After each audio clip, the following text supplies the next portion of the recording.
Hi guys, this is Night Furious 11, and welcome to a little tutorial. And in this, I am going to be showing you how to make an automatic carrot, potato, and bread farm using villagers. And this is for Minecraft Pocket Edition and Windows 10 Edition. I'm currently in Windows 10 Edition. And, well, first of all, what I'm going to do is I'm going to build a little platform. What you need is a 3 by 4. No, I don't need that. You need a 3 by 4 platform, and really it doesn't have to be platformed. This is supposed to be flush to the ground, but to give myself more room, I'm building it up in the air because, yeah, it can get kind of cramped if you're doing it on super flat. And I also want some glass. So, the way that this thing works is let's see, how do I explain this? Villagers, farmer villagers, that's the ones in the brown coats, will automatically plant any crops in their inventory onto nearby tilled dirt, or as Minecraft's code calls it, farmland. And this has been thought of many, many times. I am by far not the first person to do it. I'm just the first one to show a tutorial of how to do it on Pocket Edition, as far as I know anyway. You guys can check me for that.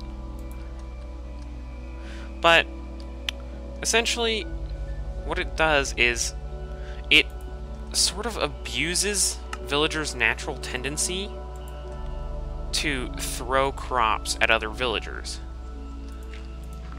And the way that it abuses that is by putting some sort of collection device. A lot of times in the old PC designs, well, I say old, like, you know, the designs come up for PC 1.11. They would use water to transport it, and, like, villagers standing on top of the lily pads. And while sure, that works great in PC, for some reason in PE, villagers are extremely reluctant. Like, I have not yet gotten a villager to throw one in that fashion. And yeah, the end result of that is you got a broken farm. So what I'm doing right now is I'm just building a small little farmland area so that I can show off the villager actually doing it. And if I put some water in here, and you can do this with the very large farms. I did this with like probably a 12 by 15. And yeah, the villager was still happy enough to do it. Alright, so what you want to do once you have this glass box and your farm is you want to place a line of hoppers going straight to right here. Place the glass back.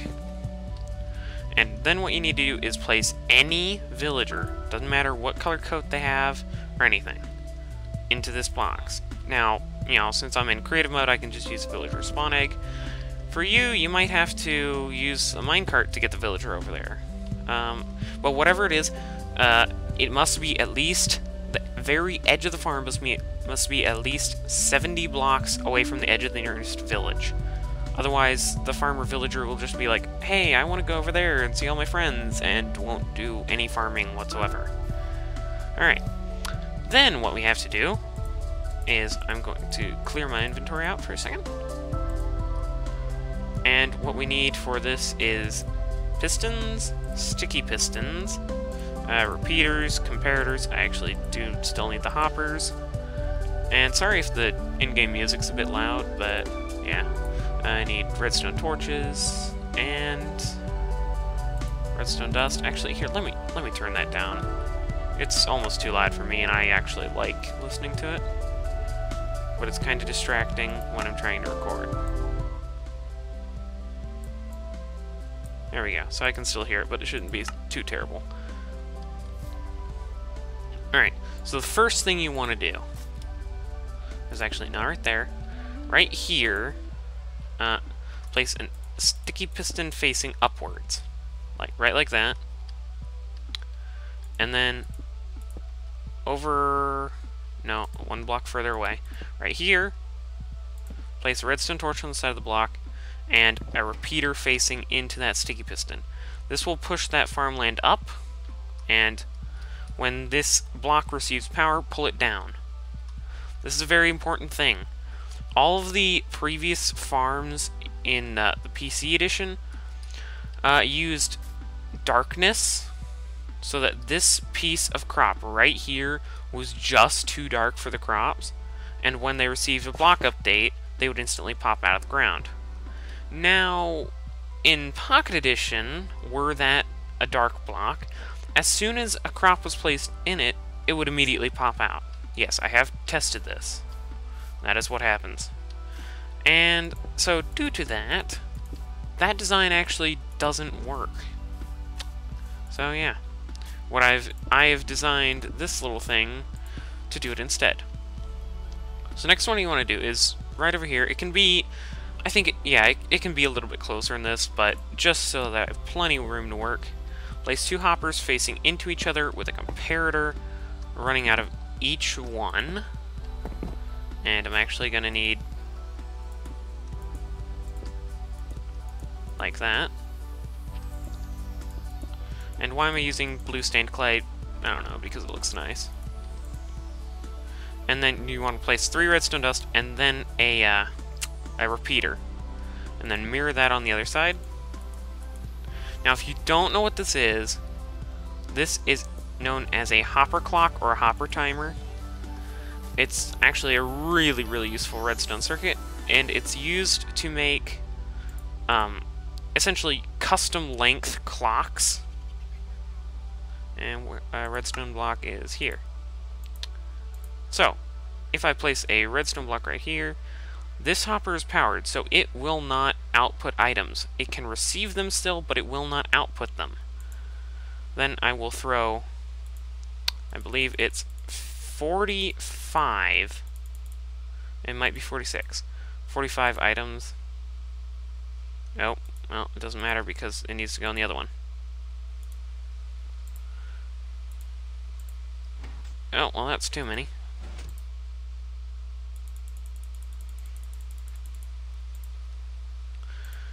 There. There we go. So, 44, 45, 46. So you need to place 46 items inside either of the hoppers. It doesn't really matter which one, but you know what? I built this backwards.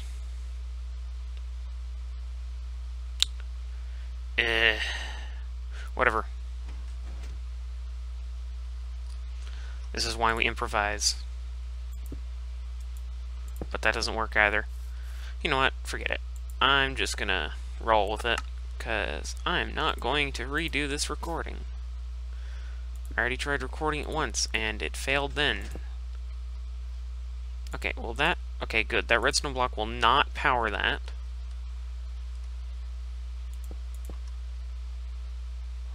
And, you know, I don't want that going all the way up there. You know what? Just to show that it does do like that, I'm not going to go over the top. Literally. Yeah, punny, punny, punny, haha. No, not what I mean. Literally, over the top. I'm just going to go around. Because if done correctly, so not done in the way that I was about to do it there, this can all be hidden under the ground. Now, unfortunately, for stacking them on top of each other to make, you know, more efficient farms, that will mean that you will need some extra buffer room below and above each farm. So, what we want to do here now is place a block there, redstone torch on that side, then a repeater set to 3 ticks, a sticky piston. You will want, yeah, sticky piston there, And yeah. So block there. Then on the other side, this is essentially a monostable circuit. For those of you who don't know what it is, just search monostable circuit in the YouTube search bar. But for some reason, when pistons extend, that's probably because they have technically a zero tick extension. It will not trigger the output on the other side from a standard monostable circuit, which I'll just show you is like this. And this is your traditional monostable circuit. So if you get power here, as you can see, for a very, very brief pulse on the other side, you get a pulse. You get a very, very short pulse. But, yeah, that doesn't really work in this situation because, yeah, for some reason those mechanics just are wonky. But anyways, what we can do with this is hook that redstone up there and then watch what happens when the hopper timer switches back. And switches back again. Just watch this piece of farmland.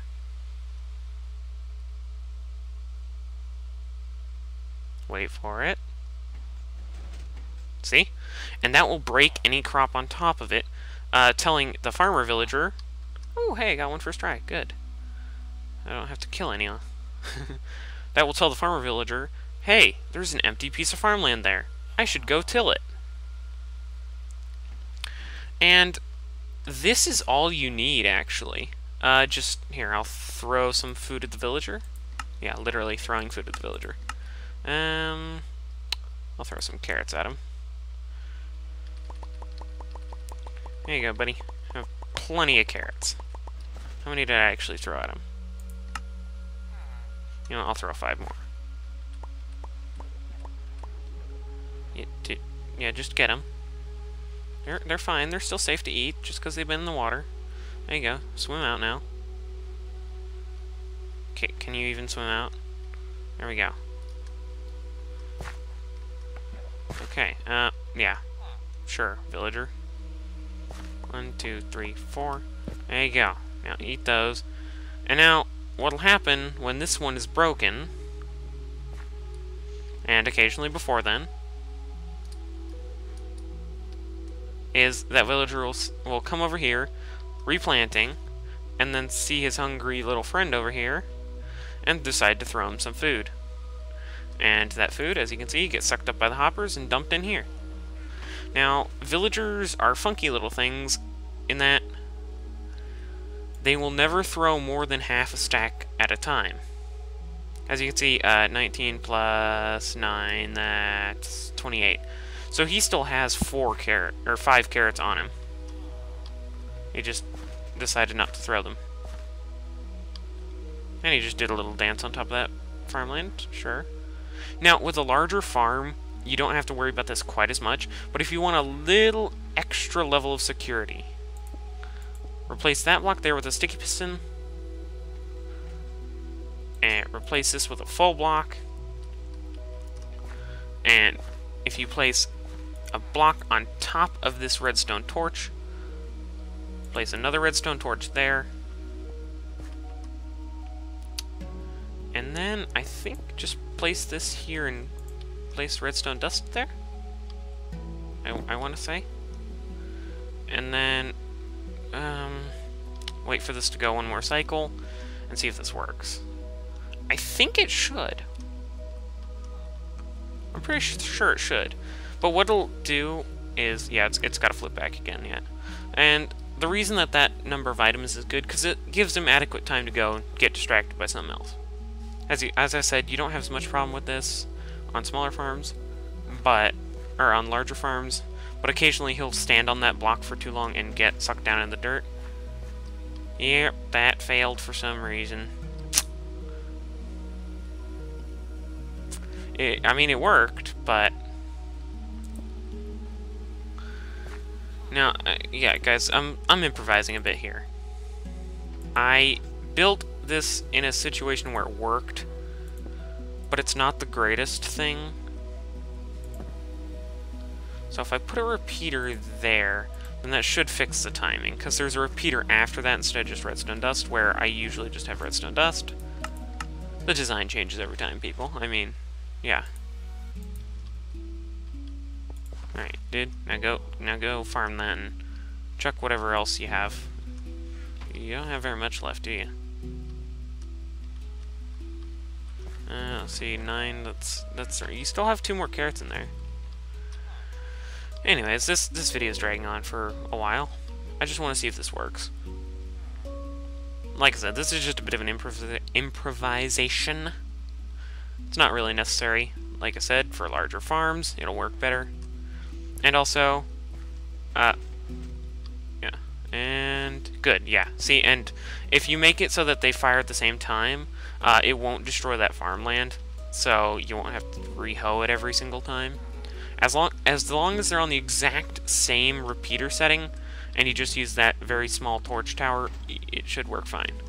Now, you know, for places where this isn't the edge of your farm, what I'd suggest doing is instead of doing a straight line out, go down, and you will have to be careful though, because there is redstone down here, and that can, remember, if Hopper gets powered, it'll clog that area. So, you gotta make sure to keep it away from all of your powering. But, aside from that, then, yeah, that's it. And you can have this go into your item sorter, or your mass storage system, or just into a chest in your house. Whatever you fancy. And yeah, that's about it. And these blocks don't have to be glass, by the way. They can be solid blocks. It still works. But anyways, I think that's it for this episode. Or, well, not episode, tutorial. And I hope you guys enjoyed. Thank you for watching. If you did enjoy, then leave a like. If you want to see more stuff like this, and you know, you really liked it, then leave a subscription and maybe a comment saying you want more of this stuff. And well, that's it. And I'll see you guys next time. Bye.